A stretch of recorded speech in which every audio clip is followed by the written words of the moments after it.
Bon, Felipe, qu'est-ce que tu veux là? Tu veux quoi? Tu veux... Non, le titre tu l'auras pas. Le titre 2008, il est à Lewis. On peut pas le changer ça, d'accord?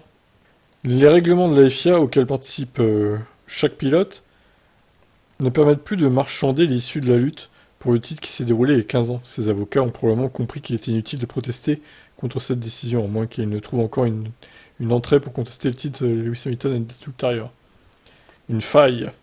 Les avocats londoniens suggèrent que Massa a perdu beaucoup d'argent, qui aurait résulté de sa victoire au championnat. Ils font probablement référence à l'argent des sponsors, mais aussi à une clause courante dans les contrats de F1. Lorsqu'il remporte un titre, le pilote en question reçoit généralement une forte prime.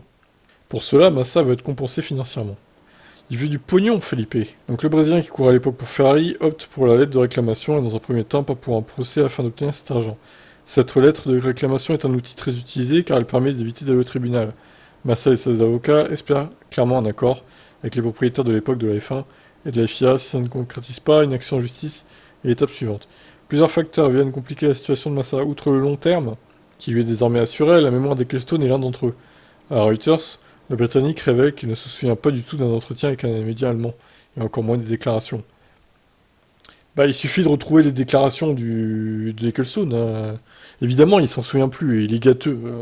Il est vieux, et puis ça se trouve, il s'en souvient, mais il va pas le dire qu'il s'en souvient, c'est évident, pour pas se mettre dans la merde. Il suffit de retrouver tout ça, et puis voilà, quoi. Massa devra donc bientôt prouver que le journaliste qui a écrit l'article avec Ecclestone l'a effectivement cité correctement. Ouais, mais alors là...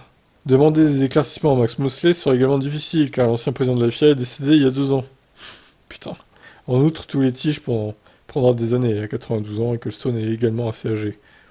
La Formule 1 en tant qu'organisation est également considérée comme une partie par Massa. Ce dernier est au courant de la correspondance du camp Massa, mais déclare à Reuters l'affaire fait l'objet d'une enquête et nous ne ferons aucun commentaire à ce stade. Franchement, il se lance dans un truc là. Moi, pour moi, c'est peine perdue. Il n'aura même pas d'argent, en fait. Je pense qu'il aura rien, au final. Et encore moins le titre, ça, c'est sûr. Bon, ben, je vous laisse commenter. Vous pensez qu'il aura une compensation, au moins financière, quelques millions, pour compenser ou pas? Moi, je pense qu'il aura zéro, en vrai. Allez, ciao.